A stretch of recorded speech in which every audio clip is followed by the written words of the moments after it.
interest rate rises in the US, in the UK, our trading partners, especially the US, is going to have an impact on many, many emerging economies.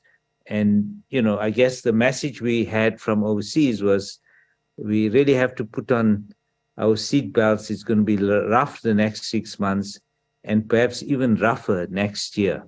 So I think members must bear that in mind. I think that in this global environment, we probably have to be a bit more fiscally prudent than we would normally have been. But we've been helped by the fact that we've had higher than anticipated revenues, which has reduced the gross borrowing requirement and allowed us to prioritize key areas, spending priorities, what we call frontline services, but we mean health, education. We've extended the SRD for a year, and of course, policing and crime, which has been prioritized, and put more money into infrastructure so that the budget at least begins to have more of a growth orientation. And I think, Chair, just to point out that, our fiscal consolidation has really helped us. It's put us on a good course, that our primary budget surplus is achieved next year, that we've stabilized that 2 years before we means that our revenue exceeds non-interest spending. We still have a budget deficit, so let's just be clear, because we have to pay debt servicing, but we're not borrowing to pay our interest in a sense or totally. And I think that that helps to stabilize the debt.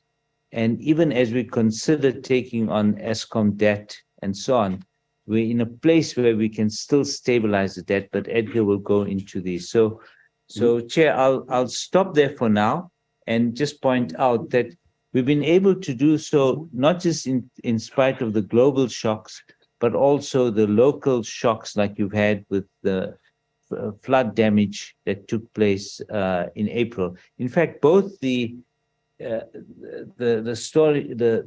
Russians going into Ukraine kind of was the day after the budget, and the flood was also the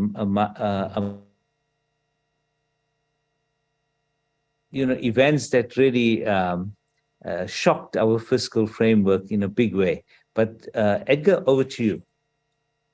Thanks. Thank you very much, Acting DG. Thank you, Minister, Deputy Minister, Chair, Honourable Chairpersons of the committees, and Honourable members. Let me move on here. Thank you. So as Acting DG and Minister indicated, the global economic outlook has become quite challenging as we look forward in and what's happening in the global economy. Global growth projections have been revised downwards, both for the current year and for next year. The war in Ukraine, as well as disruptions to energy supply in Europe, have created additional pressure in international supplies, as well as in respect of inflation. At the same time, we're seeing a slowdown in growth in China, and that obviously has a significant impact on demand for goods globally. And of course, the disruptions that happened as a result of COVID continue as a result of these things. As Momo was indicating, we have this very significant challenge of inflation that is eroding buying power, but it's also leading to central banks increasing interest rates to fight inflation around the world. And that, of course, means that the cost of borrowing is becoming more acute. So we consider that the risks from a global perspective are very much tilted to the downside. And what that means essentially is that we have to think of our fiscal decision-making from the perspective that there's more likely to be negative outcomes in the global economy than positive outcomes. Turning to the domestic economy, we have revised down as a result of both the global dynamics as well as certain domestic incidences, the estimates for growth in the current year. So at the time of the budget in February, we projected that growth will be 2.1% in real terms in the current year. Of course, since that time, we have had, as the acting DG was indicating, the conflict in the Ukraine. We have had massive flooding in various parts of the country, mostly in KwaZulu-Natal and Eastern Cape. We've also had industrial action, including most recently in Transnet.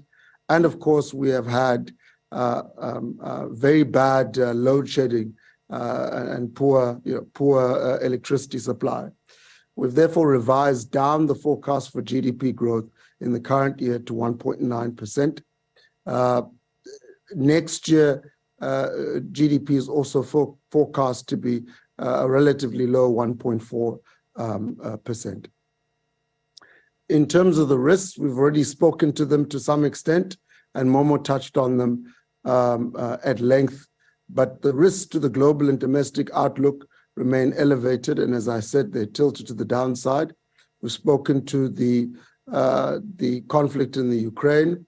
We've spoken to also the pace and scale of monetary policy tightening, where central banks are lifting interest rates to fight inflation, as well as the slowdown in the Chinese economy, the second largest economy in the world, which would have very significant implications for the economies of countries around the world.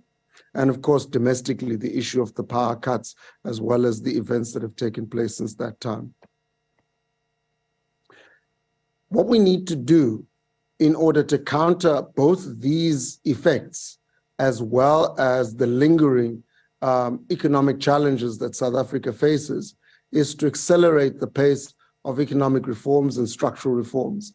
And this remains very, very crucial in order for us to weather the storm. And as I said, to also deal with the fact that some of these things have been there for a number of years. Now, the first thing that's very important we consider is that we need a clear and stable macroeconomic framework, because this lays the foundation for a growing economy. As Momo indicated, the events, particularly in the UK, have shown the consequences of not sticking to a stable framework. And this includes maintaining a flexible exchange rate, ensuring low and stable inflation, in other words, price stability, predictability of prices to the extent that it is within our power to ensure that, and of course, sustainable fiscal policies that don't cause uncertainties and instability in markets and in the economy. In addition to this, we need rapid implementation of economic reforms to boost economic growth. In this regard, we should report to the committees that since the budget in February, progress has been made on a number of important reforms that are critical for supporting investment and job creation. First, in the electricity sector, the National Energy Crisis Committee has been set up, and this will focus on urgently improving the performance of power stations, as well as adding new generation capacity to the grid. We consider that enacted successfully, these efforts should be able to add around 14 gigawatts of electricity capacity over the next 2 years to South Africa's electricity supply. The second area of reform where we've seen progress is in transport, where the Transnet National Ports Authority has been corporatized, which is an important step in raising the competitiveness of South Africa's ports. Third-party access to the freight rail network is also being pursued, and private sector partnerships are being developed for the port infrastructure in Durban and in Ngqura.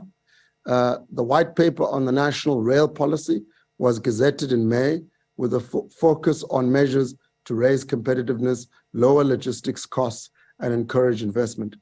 The third area of reform is in telecommunications, where the auction of broadband spectrum has been completed, and other steps are being taken including to facilitate the provision of electronic communications infrastructure at the local level.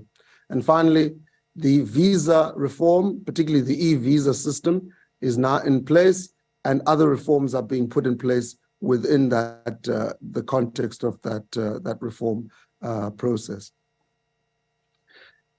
In addition to this, honorable members, government plays an important role in ensuring that the overall regulatory environment and the provision of services is supportive of growth.